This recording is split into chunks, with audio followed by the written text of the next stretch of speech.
Hey fellas, it is time for your next Denmark update. So the reason that I picked Denmark was I knew we were going to see them right away. And was that August 12th? Yep. So you're going to see them right away on August 12th. And then what I kind of shared with the coaches is what I think we're going to see in the postseason.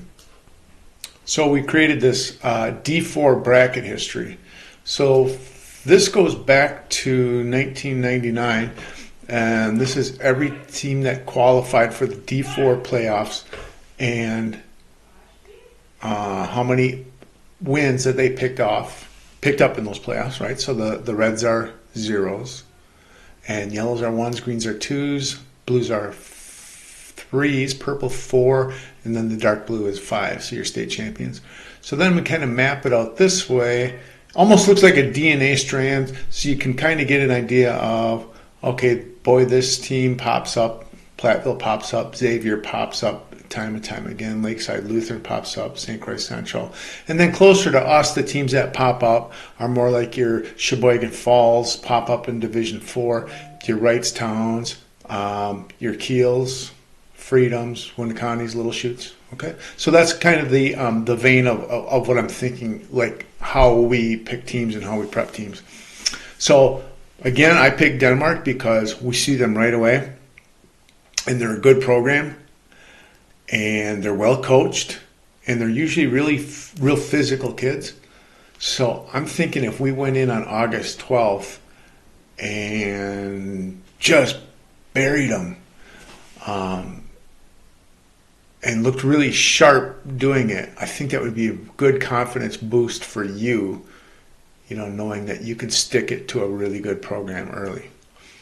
And hopefully builds that confidence that you have in your coaches that we'll get our work done to help put you in the right spot. Okay? So that's why I picked Denmark. So what I'm going to do is I'm going to start just with Denmark's personnel.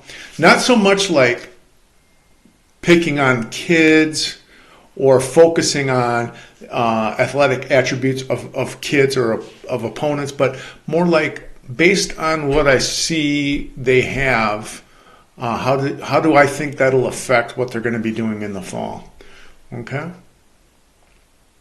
And I guess to that point too, when I prepare for facing another team, I'm only usually thinking about us and our execution. I know like Daron talks about like that nameless, faceless opponent, and that's what I always thought is like, as far as I'm concerned, I don't even recognize the people that we're playing against. To me, they just look like blocking shields out there, right? So what can we do to take care of our performance? I think that's the key. But let's find out where they're at so we can go and figure out kind of what we think they're going to be doing on August 12th. All right, so their team this year I thought started with Owen DeGrand.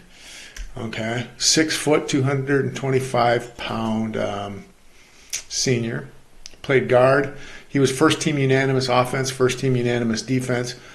He was the Northeast Conference Lineman of the Year. And if you want to watch him in July, he'll be playing in the All-Star game.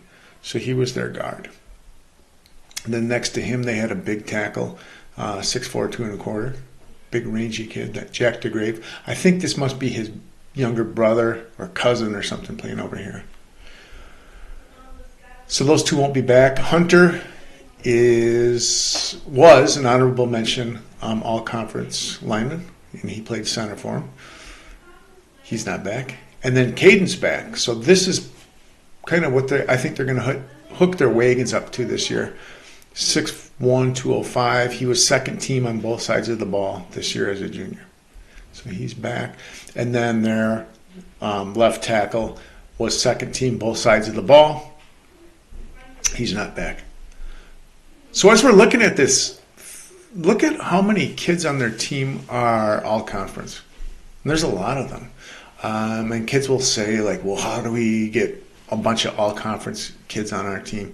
And the way that you get all-conference kids is you just win your conference, right? You know, that idea that the victor goes, or the spoils belong to the victors, basically, right? If you win it, you get a bunch of votes, and if you don't win it, you don't get a lot of votes. All right, so they have this guy coming back. He was first team unanimous punter, and he was an honorable mention tight end. And this guy bangs the ball. I think he averaged 37.7 yards punting, and I think he had 22 conference punts, and 7 were inside of the 20-yard line. So this guy can get the ball in the air, and this guy can place the ball too. You remember this guy, Hayden Conkle? So he was first team unanimous offense, first team unanimous defense. He was a Northeastern D-back of the year, and he will also be playing in the All-Star game in July if you want to go over to Oshkosh and watch him. He's not back, though. Evan's back. He was honorable mention both sides of the ball. And Lucas is back. So this guy last year threw for 1,453 yards, threw for 120 yards a game, 18 touchdowns, 6 picks. And he runs a lot of flood. He runs a lot of wiggle. He runs a lot of moving pocket stuff. So he doesn't want to set up in one spot.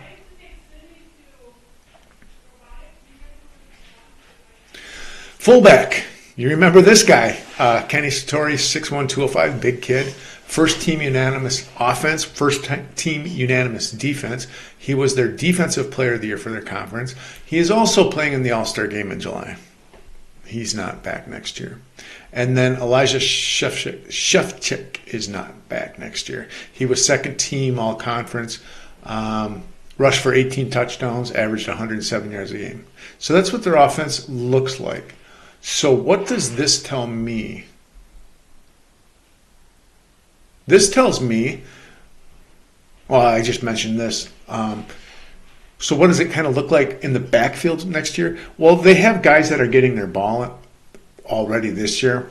And so I think they'll just plug these 2 guys into this spot. This is it, Reese Johnson and DJ Van Lanen. And what's interesting is you've got Kenny, big fullback, right? Big, tall, kind of wide body kid. And then the kid replacing him, I think, is kind of that same size, at 6 foot, 205, right? So you get a big fullback replacing a big fullback, and then you get a kid that's been running the ball this year, stepping up next year. So in my estimation, if you've got the backs that you need to run this offense, you have the quarterback back, you run a lot of flood and you run a lot of wiggle, and you have your tight end back, and you run a lot of flood and you run a lot of wiggle, and you've got this guy that caught 6 touchdowns last year. I don't think you change anything, right? I think you run the same thing. Now, here's where they're going to have a little bit of a challenge, I think, but I don't know. If you look at this, and you look at their big dudes, right? So we've got a big dude graduated. We've got a big dude coming back. I haven't seen him on film yet. Big dude coming back. And then a big dude graduated. Big dude coming back, right? And we know that that's that good second team guard and D lineman right there. And then your next bigger dude, gone. That's the fullback, gone. That's your tight end, gone. Don't know who that is. Now we're into the halfback. And now we're looking at O-linemen that are about 175 pounds, right? 175, 175, 160, 145. So what it looks like, they have these big dudes this year, and they're graduating. And they're replacing them with smaller guys, but you don't see a lot from the sophomore class, because if you remember from last year, they brought 2 buses over for the scrimmage, and they had a lot of kids. I think, weren't they like right around like that 70 number for the number of kids. So what we see in here is 1, 2, 3, 4, 5, 6, 7, 8, 9, 10, 11, 12, 13, 14, 15. See 15 seniors, but then I think we see 20 juniors. 1, 2, 3, 4, 5, 6, 7, 8, 9, 10, 11, 12, 13, 14, 15, 16, 17, 18, 19, 20. 20 juniors, and then they only have 2 sophomores listed. So what do I think's happening? What I think you're going to see next year is the linemen now that they need for next year are probably sophomores now, and it'll be juniors next year. So I say on August 12th, catch them while they're learning and just jump on them. Sound good? All right, let's talk about the defense. So on the defense, your nose guard is that Jack DeGrave. He was the big offensive tackle. And then this is Kobe Bradley. So this dude is fun to watch. This was their Connor Reed, 5'6", 175. I think his brother plays out here as an Apex player. So he's back, and he'll be a handful, just like Connor Reed's a handful. At this tackle, they kind of did what we did this year, is tried to run a lot of different looks with their D-line, try to give a lot of guys breaks. So they had their Dakota Steinhurst, who was second team both ways, and then Caden DeGrave, that junior, who was second team both ways. So those positions are both back next year. Here they had their center, who was honorable mention, and then they had their all-star, if you remember from offense, and then they had Phil Burr, who was 6'3", 220, and he was all-conference honorable mention on defense. So those guys are all gone in that position for next year. This is Kenny Satori. So he is a boundary side player. Basically, the boundary side player is the short side of the field, okay, closer to the sidelines, and he plays the boundary side linebacker. Now he's their best player. He's their most physical. He's their all-star. So why would you put your best player as a boundary player? And the reason they put their best player as a boundary player is that's usually teams that are running to the field side. So if our hashes are here and here, we're going to be running here, right? We just have more grass to run to. So you take your best dude back here and you put him away from the play. He's tough to beat. This is the toughest guy on the field to block anytime, is your backside inside linebacker. So this dude right here, 5'8", 190, short, compact, solid. So he's going to get in here and mix things up, and he's going to just pop and set that edge. And then this guy on the backside, he's harder to get to. Then he can just run free and run lanes. Okay? So that's why this guy's tucked in backside there. He's gone. This is Egan Babish. He was their field side inside linebacker. He's also graduated. He was second team all-conference. Gone. Colton Bradley is gone. He was second team all-conference defense. I think he must be his brother, right, at nose guard. So he's the field side apex. Now we're going to talk about this. They asked these guys, these apex players, to do a lot. So they don't like to change their look. Come on, Johnson. They don't like to change their look up front. They like to keep this intact, right? They like to keep this 34 look. So what they ask these two guys to do is they say, we want you to play run to pass, and then we want you to play edge to flat, right? So if it's a run here, you've got the edge. If it's a pass, you are either pressuring or you got the flat out here. So these are the guys we're going to play with. We're going to play with him, and we're going to play with him. Okay. And when we talk about our gift routes, and when you talk about your key screens, these are the guys that we're going to check to pick on. So this is the guy, Colton. He goes to the field side. All right, so he's a flip player. So they'll flip this guy, they'll flip this guy, they'll flip this guy, they'll flip this guy, they'll flip their corners, and then they'll flip their safeties to strength. One of these will be a free safety, one will be a strong safety. This is your boundary side apex. This was a junior this year, DJ Van Landen. This is the guy that we think will be running the ball majority of the time next year. Boundary side corner is graduated. That's Brian Sloma. So he's always going back away from the wide side of the field. And your field side corner is Simon Alexander. He is a junior. He will be back, and he'll be flipping to field. Now you know who you've got back here. You've got Hayden Conkle. So he always goes to the strong side. So when we put Gretz here, he stepped up to Damien, right? And so that's who he was spying right here. And then this guy kind of dropped into a free safety look, almost like they went man, cover one in the middle, and then he ran the alleys to the strong side. So you know that Conkle's their all-star.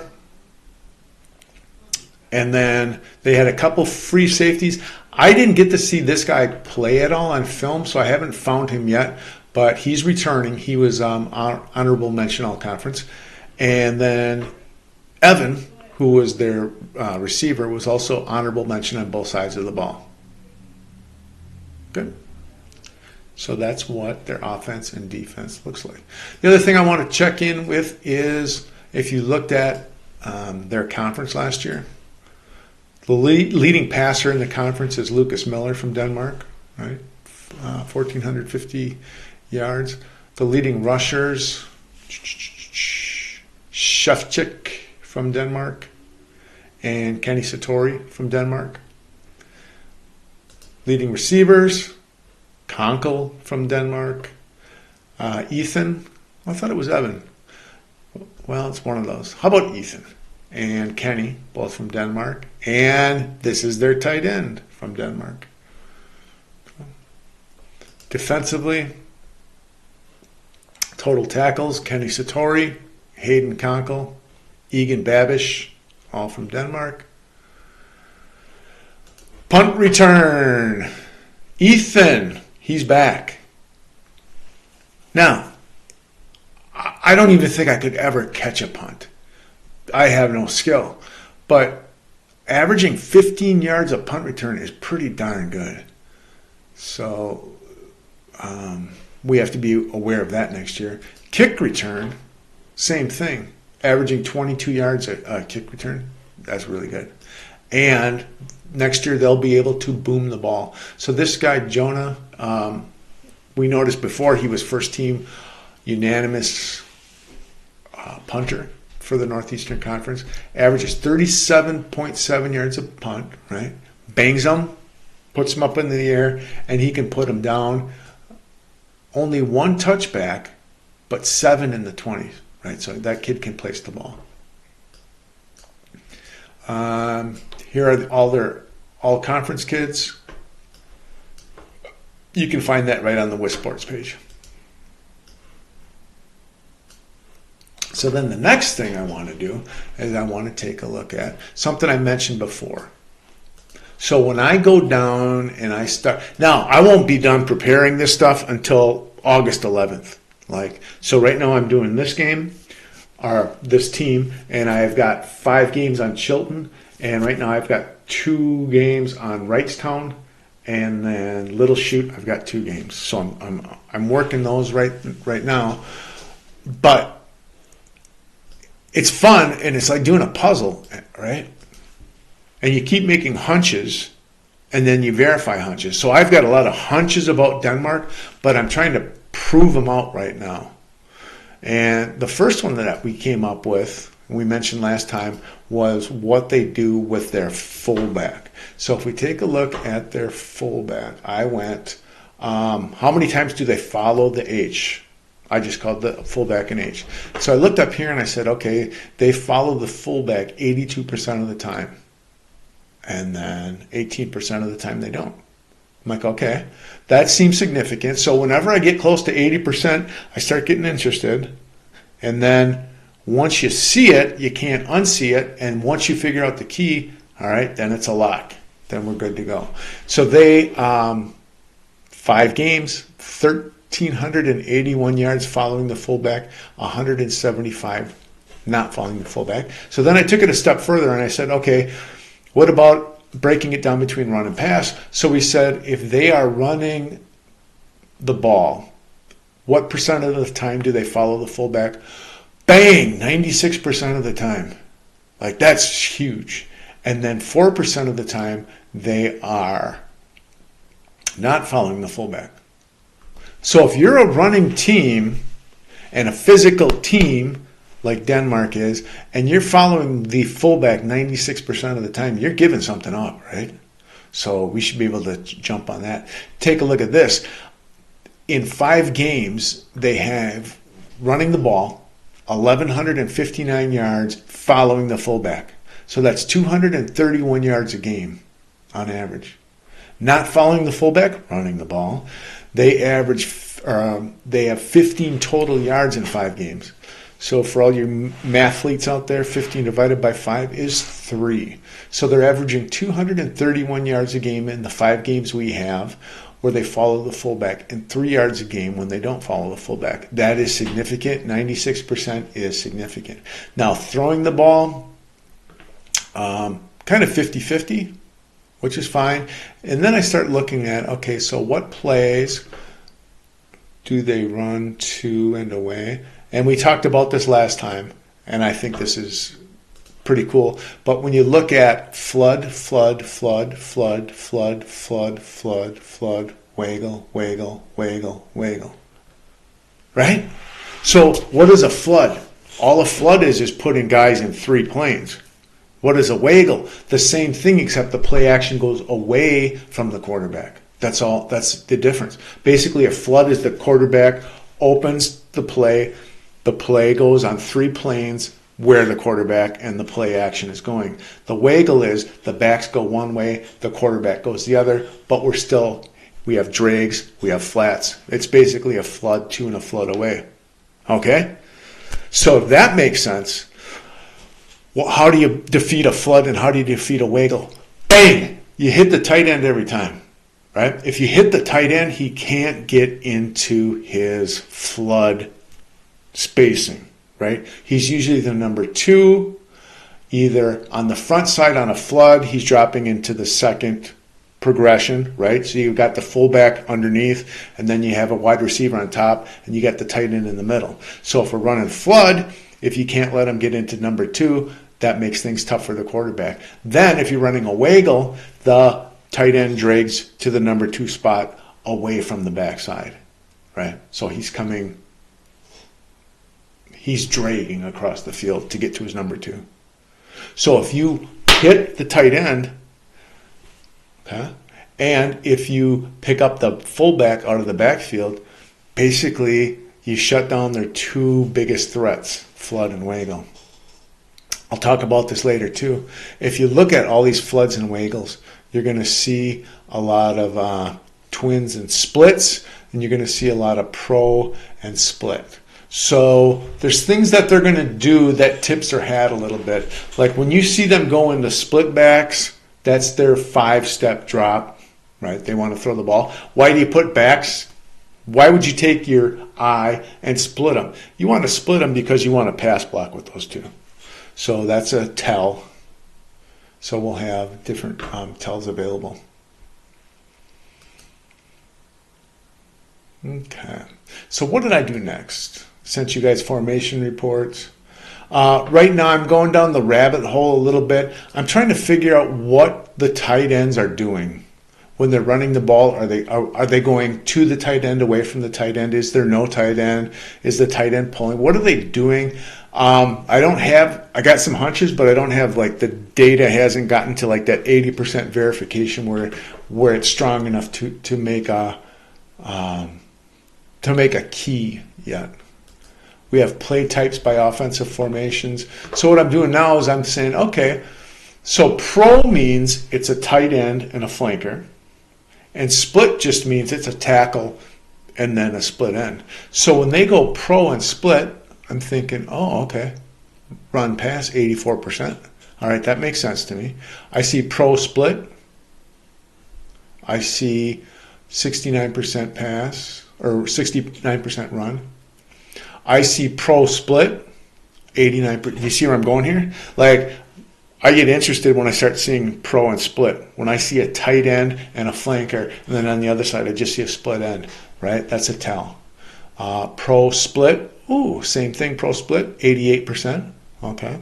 Now look at, instead of a pro split, okay, where you had a tight end and a flanker, they went twin split. So they have a split end and flanker out here.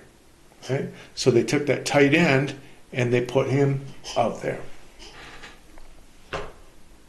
That's interesting, right? Now that we went twins, now we're 50-50 with our pass. Now that we went twins, we're passing. Pro and split, well, what did we think? We thought run, right? Pro with the tight end and flanker, split on the other side. Yeah, 90%. Twin split, what do you think? If you hear twins, yeah, now we're 50-50 pass. Twins tight. See, this is a little bit of a, I got to figure this one out, right? Because we went twins tight and all of a sudden we have 9 runs and no passes. Why is that? I'll have to figure that out. Okay. Twins tight, 50-50. Twins split, we're passing out of twins. Okay, and then we get down into, I talked about split backs. So if I see split backs, I'm thinking pass. If I see split backs, I'm thinking a pass. Split backs, pass. This is super unbalanced. We got 2-back gun. That's like split backs out of the shotgun. Pass. Split backs, run pass. Twins, pass. Twins, pass. Twins, pass, run. Make sense? So we should be able to figure some stuff out, and I just have to dig a little bit deeper until I figure that key out and get you set up in the right spot.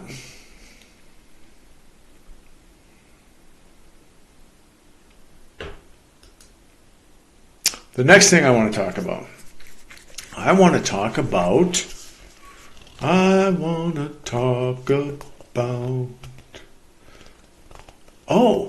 what they did against us last year. So when we were on offense, what their defense was doing and what they were giving up, and what we're going to look like this year. And I think maybe the best model for us this year is to look at how they defended KLC last year. You know, because KLC spread the field, and KLC had options worked in to take advantage of what Denmark was doing or wasn't doing.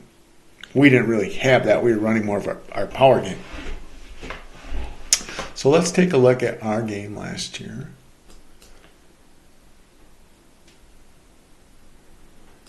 Against Denmark.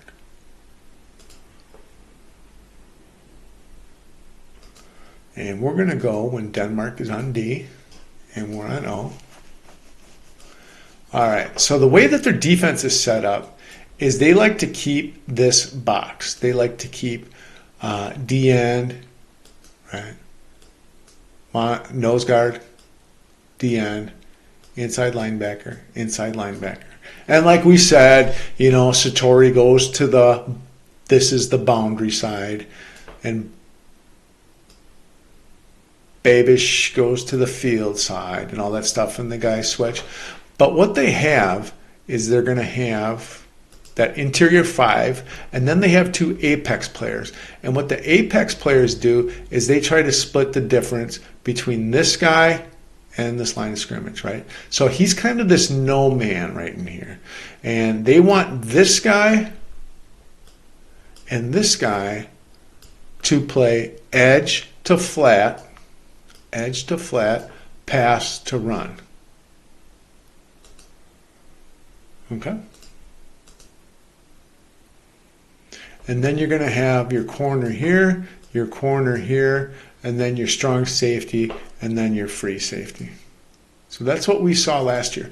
And what you notice with them when they played us, and you're going to notice the difference between when they play KLC, is they aren't honoring our ability to throw it downfield. So if you look at the corner right here and this strong safety or free safety, they're lined up at about maybe 7 yards off the ball.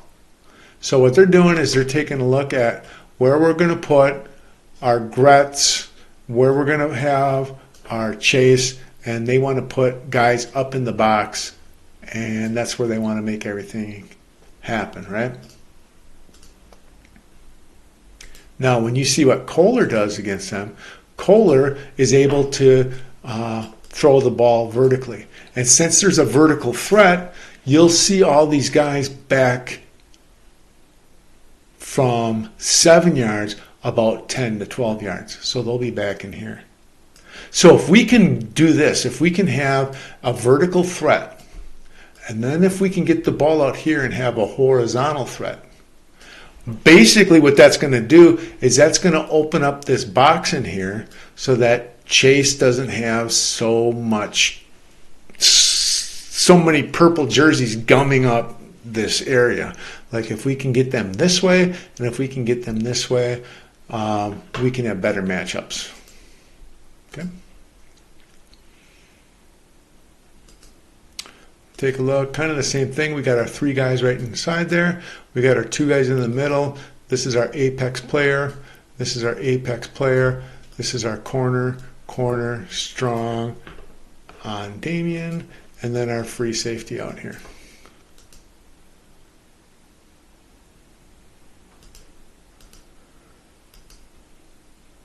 Let's see if I mark something here. Oh, yeah, I did mark something here. This is what we have to be aware of this year. If we can get up to the line of scrimmage, take a look to the left, and make a decision on a gift. And if we like it, just go ahead and take it. Because against Denmark, you're going to get so much one-on-one matchup. Okay, I'm going to show you some stuff from our scrimmage last year. And it's just going to make you drool. And you're going to go, man, why couldn't we get that? We're going to get it on August 12th. Okay, so if you can look at the gift route and say, yep, I'm just going to take it. Or if you can look over at the key screens, yes, I'm going to take them. And then, if we can't do that, get in the correct RPO relationship. But take a look at this. Like, they're going to give us something. And the thing I think you should look at against Denmark is, what are you doing with your apex? We know that they're going to leave 1, 2, 3, 4, 5 intact, right? So now let's look at apex. This apex guy is pulled up inside, and he stepped over to Damian, and he stepped over, and he stepped up. So basically, they're saying Damian's taking us to Chase. So that's what we're doing. Over, over, up. Now, what they're doing is they're leaving this dude all by himself. There's a lot of one-on-one matchups. So look how much grass they leave for this guy. Do you see that right there? There's nothing there.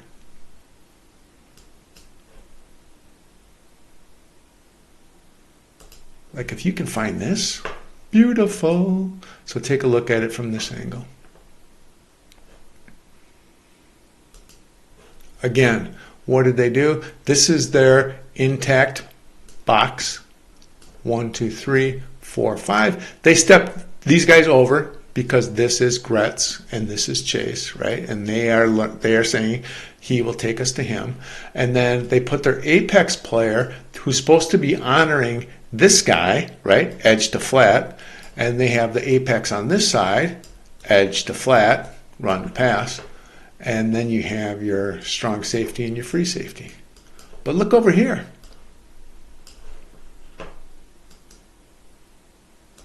There's nothing.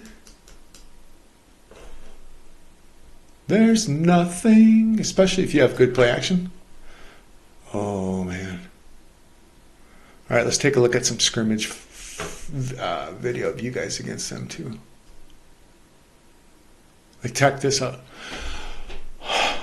Okay, let's say we just came up and you guys looked over and said, all right, this is my gift route. I'm just going to throw that. So they had the same configuration, except early in the scrimmage, they played around with their apex player being on the ground. But basically the box is the same, 1, 2, 3, and then they went 4, 5. They put their apex player here, right? They put their corner here, and now look at, they have both of their safeties here. Like, who's here? Nobody! Right? There's nothing there. So, like, if you just saw that, and you just checked your gift route, like, one step, just throw. Isn't that crazy? And again, they asked their apex guys to go run to pass, flat to edge. That's a lot. So that's why we're picking on these guys. You already know what your box is going to be in the middle. Now let's identify, what is this guy doing? What is that guy doing? And then what they're doing out here is he's going run to pass, he's going edge to flat, and then these guys are all manning up. And again, if you see this guy here, there's nothing. It's one-on-one, and there's nobody within 20 yards of you. Like, that's all you.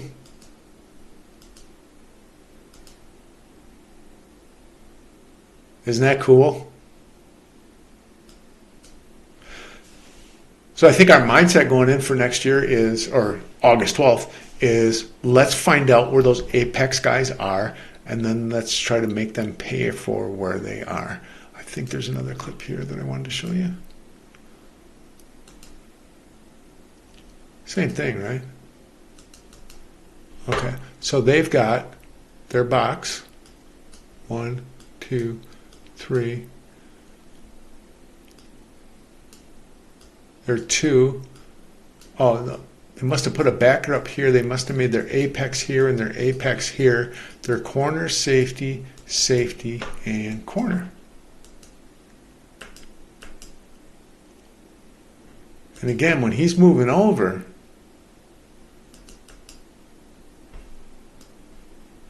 there's nothing. Check that out. Nice. Let's see if we got another one here.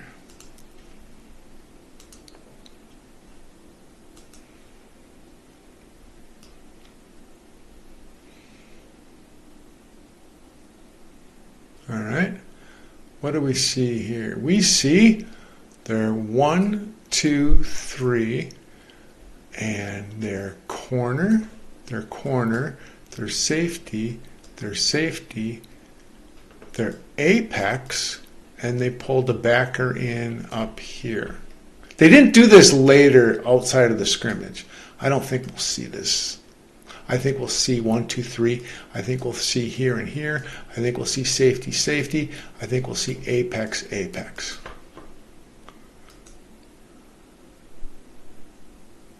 But if your apex is coming,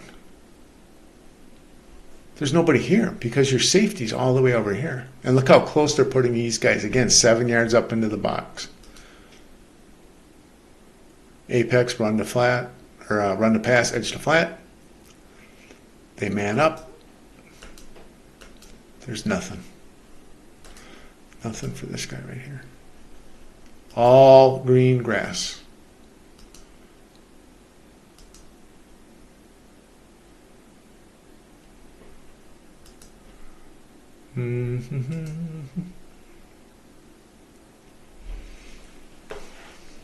We talked about the H-drag. Again, apex. This is what we're going to see. We're going to see 1, 2, 3, 4, 5. 5 guys in the box. Apex, apex. Corner, safety, safety, corner.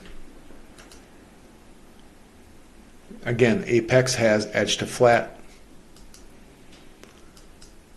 So he's looking here. Now he's going to check the flat. Edge to flat. This guy comes inside. Nobody home.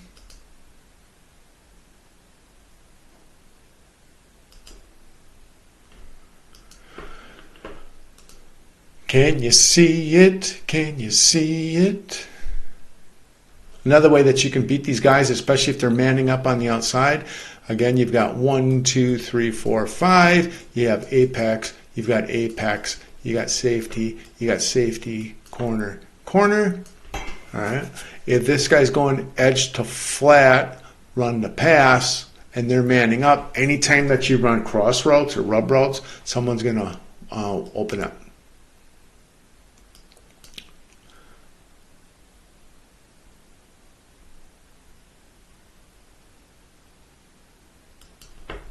All right.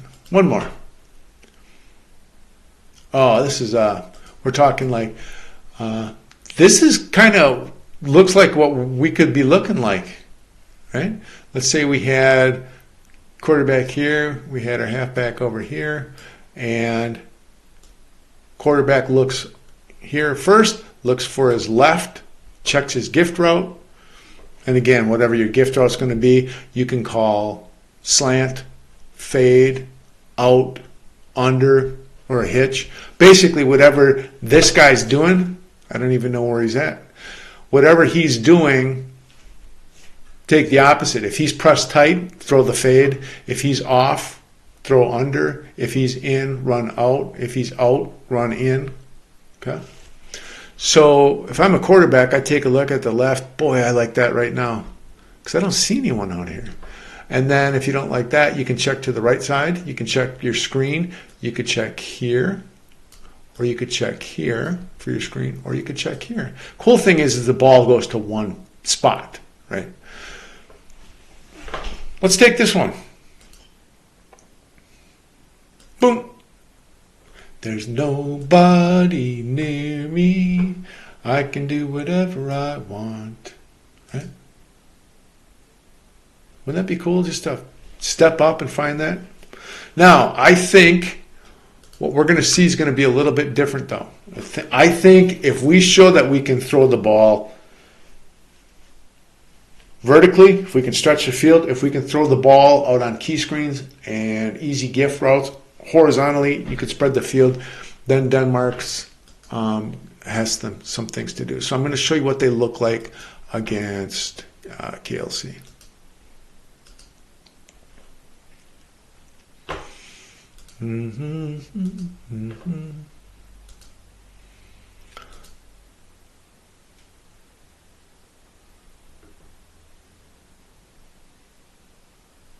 Oh yeah. So check this out. This is what we're going to see, fellas. You're going to see your box in the middle, 1, 2, 3. You're going to see your inside linebackers, 4 and 5. You're going to see your apex guy that has to go edge to flat, run to pass. You're going to see your apex guy that has to go run to pass, edge to flat. We're going to have corner, corner, safety, safety. Again, quarterback looks left, quarterback looks right, and then if you don't like it, run your RPO. I like this out here, right? Because you're asking this guy to do a lot to get from here to here. And the cool thing is if you can spread the box, do you see how much farther? Well, really, they're not that much farther right now because they're in a red zone, but still, they're not. These guys aren't at 7. They're starting to creep back into 8, 9, and 10. But if we can get them to be moving out this way and moving back this way, we can find some things. And then if they open or if they spread out, we've got 5 guys. We can block 5 guys. Or if we're running an RPO and reading this guy, we can block those 5. So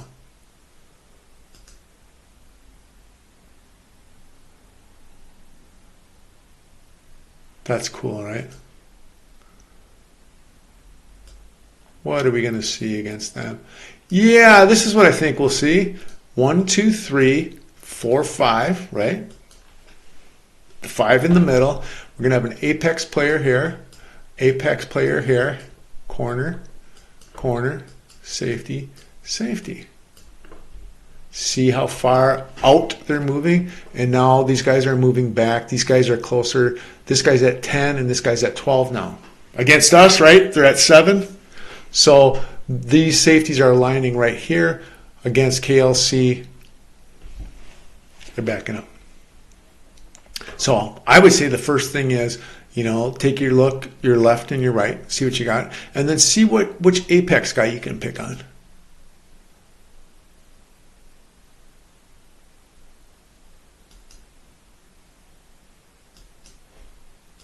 And what they do a good job of is just running outs here, because if this guy is told that he's got to check edge to flat, run to pass, you're going to get a step on him on an out right there. Oh, I was looking the other way. They must be looking at this guy right here, this apex player, and saying, this apex guy's moved in, we should be able to pick here.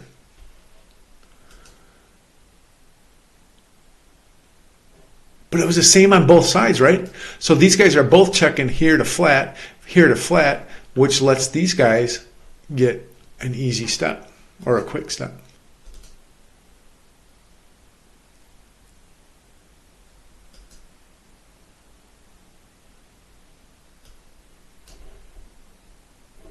See what we got here. All right. We're in double twins. Gun back. The same thing again, right, fellas? They don't like to change what they do in the middle. 1, 2, 3, 4, and 5. We've got our apex. We've got our apex. Let's find out what these guys are doing.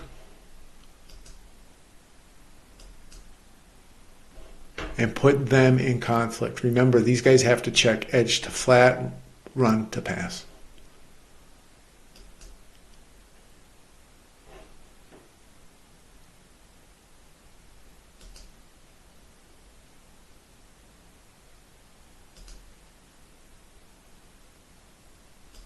You could have had either side here, right? And especially in this side, if you're running an out over here, if you can get that ball out there, that's tough. Couple more because I love it. I love it. Let's go trips. We can do that. All right, so we see the exact same thing again. We see 1, 2, 3, 4, 5. We see an apex guy over here and our apex guy over here. Corner, safety, safety, corner. Now look at how far off the ball they are. They're at 5, 10, 12. Safeties are at 12 right now.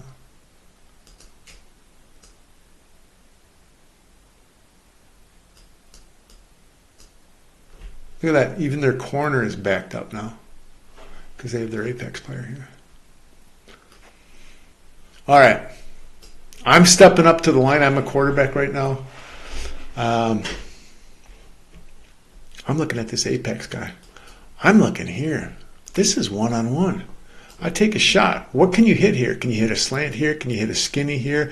Can you hitch? What can you... There's got to be something you can do right there, right? Check that out. That's stealing. Right? That's beautiful. Step and throw.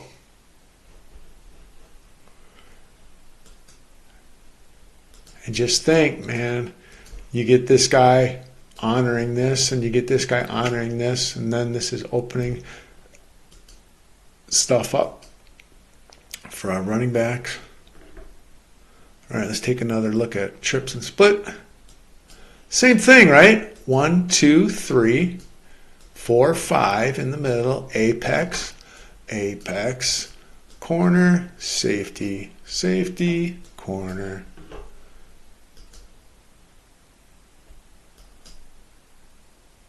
Look at that. So, again, let's take a look at the apex first, find out what they're doing.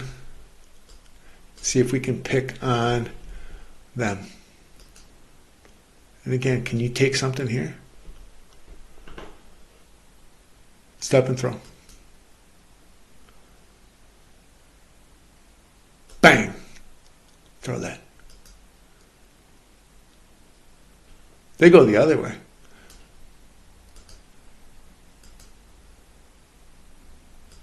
So you got your gift side here. You've got your key screen side here. You've got your RPO there.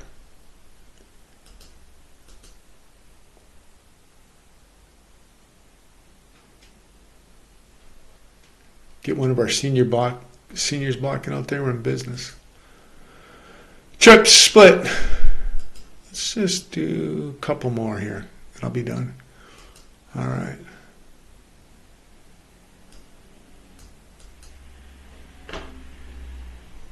Yeah, I didn't understand this. 1, 2, 3, 4, 5. This is their apex. This is their corner, their safety, their corner, and their apex player over here.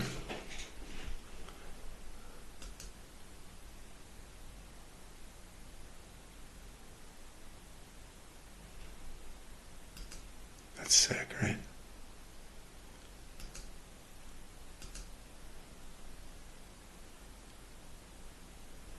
What is that guy doing? Like, if the apex player is here already and the corner's here, where's he going?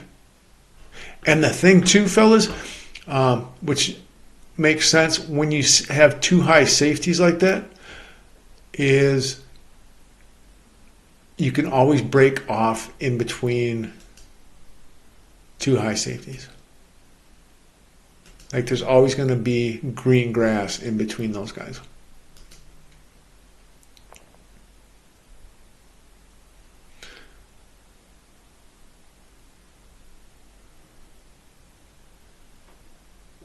All right, two more. Trips and twins? No. We probably won't go any empty. Ah, that's good. All right. So what am I doing? I'm still working, figuring stuff out. And again, I'll be working on this till August 11th. But I'm just trying to do my job to make sure that you're in the best positions to have a lot of fun on August 12th. Okay? All right. Get any questions, let me know. And go Raiders!